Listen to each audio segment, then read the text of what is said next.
আমি একজন যুগ শ্রেষ্ঠ ইমাম, আমি এখনো মুস্তাজাবুদ দাওয়া হতে পারলাম না। একজন সাধারণ যুবক, সে নাকি মুস্তাজাবুদ দাওয়া। তিনি বলতেছেন, সত্যি করে বলো যুবক, তুমি কি আসলে মুস্তাজাবুদ দাওয়া? যুবক বলতেছে, অবশ্যই আমি একজন মুস্তাজাবুদ দাওয়া। জীবনে যত দোয়া আমি আল্লাহর কাছে করেছি, রব্বুল আলামিন আমার প্রত্যেকটা দোয়া কবুল করে নিয়েছেন। কিন্তু একটি মাত্র দোয়া আমি কিছুদিন যাবত আল্লাহর কাছে করতেছি, সেই দোয়াটা এখনো কবুল হয় নাই। ইমাম আহমদ ইবনে হাম্বল বড় কিউরিসিটি নিয়ে জানতে চাইলেন, কি সেই দোয়া, যে দোয়াটি তুমি বারবার আল্লাহর কাছে করছো কিন্তু আল্লাহ পাক এখনো কবুল করেন নাই? তখন সেই যুবক বলতেছে, আমি শুনেছি বর্তমান সময়ের সবচাইতে বড় মুজতাহিদ, সবচাইতে বড় আলেম, সবচাইতে বড় ইমাম হচ্ছে আহমদ ইবনে হাম্বল। তার সঙ্গে সাক্ষাতের জন্য আল্লাহর কাছে আমি বারবার দোয়া করতেছি, কিন্তু রব্বুল আলামিন এখনো আমার সেই দোয়াটা কবুল করেন নাই। ইমাম আহমদ ইবনে হাম্বল এবার অবাক হয়ে গেলেন, তিনি চোখের পানি আর ধরে রাখতে পারলেন না। তিনি আবার বলছেন, শোনো যুবক, তোমার এই দোয়াটা আল্লাহ রব্বুল আলামিন কবুল করে নিয়েছেন। ইমাম আহমদ ইবনে হাম্বল যুগ শ্রেষ্ঠ আলেমকে সাক্ষাতের জন্য শত শত মাইল পাড়ি দিয়ে তার বাড়ি পর্যন্ত যাওয়া লাগে নাই, বরং আল্লাহ রব্বুল আলামিন বড় কৌশল করে, বড় সিস্টেম করে, টেকনিক করে ইমাম আহমদ ইবনে হাম্বলকে তোমার সামনে নিয়ে এসে হাজির করে দিয়েছে। তওবা কবুলের কিছু আলফাজ রয়েছে, কিছু বাক্য রয়েছে। আল্লাহ রাব্বুল আলামিনের প্রিয় হাবিব বলেছেন, আস্তাগফিরুল্লাহ। এই বাক্যটি কেউ যদি পড়ে আর যদি তওবা করে, তার আমলনামায় যদি সমুদ্রের ফেনা পরিমাণ গুনাহ থেকে থাকে, ওই ব্যক্তি আস্তাগফিরুল্লাহ পড়ে আল্লাহর কাছে তওবা করার কারণে তার আমলনামায় থাকা সমুদ্রের ফেনা পরিমাণ গুনাহ যিনি মাফ করতে পারেন, তিনি কে? আল্লাহ রাব্বুল আলামিনের প্রিয় হাবিব শিখিয়ে দিলেন আস্তাগফিরুল্লাহ।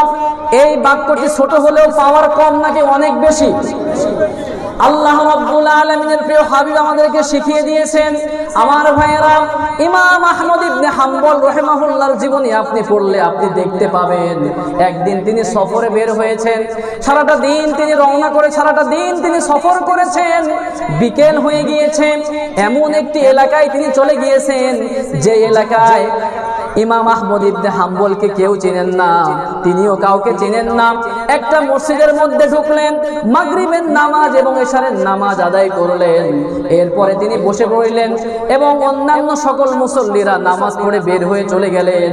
এবার মসজিদের মুয়াজ্জিন কিংবা খাদেম এসে বলতেছে, কি ব্যাপার মুরব্বি, সব মানুষ এশারের নামাজ পড়ে বাড়ির দিকে রওনা হয়ে চলে গিয়েছে, আপনি এখনো মসজিদে বসা অবস্থায় আছেন কেন?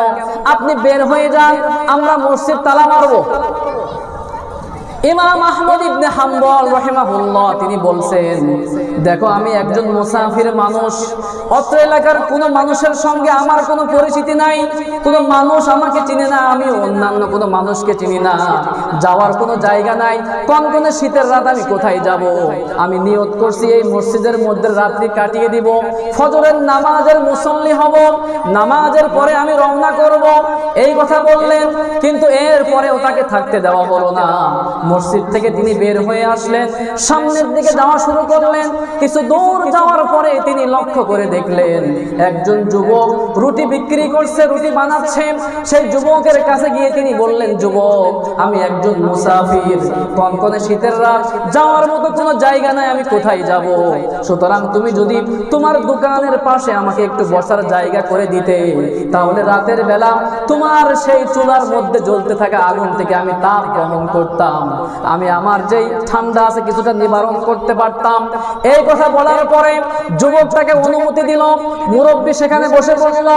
ইমাম আহমদ ইবনে হাম্বল তিনি লক্ষ্য করে দেখলেন, যুবক যখন রুটির খামির বানাচ্ছে তখনও পড়তেছে আস্তাগফিরুল্লাহ, আবার যখন রুটি সেঁক দিচ্ছে তখনও পড়তেছে আস্তাগফিরুল্লাহ, রুটি যখন বিক্রি করতেছে কাস্টমারকে দিচ্ছে তখনও পড়তেছে পড়তেছে আস্তাগফিরুল্লাহ, টাকা নিয়ে যখন তিনি ক্যাশ বক্সে রাখছে তখনও পড়তেছে আস্তাগফিরুল্লাহ।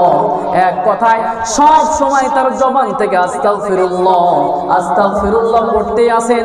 এই অবস্থা দেখে ইমাম আহমদ ইবনে হাম্বল তাকে জিজ্ঞাসা করলেন, কি ব্যাপার যুবক, তুমি কেন সব সময় আস্তাগফিরুল্লাহ আস্তাগফিরুল্লাহ পড়ছো? আমি তো কিছুই বুঝতে পারছি না, তুমি এই আস্তাগফিরুল্লাহ কেন পড়ছো আমাকে বলো।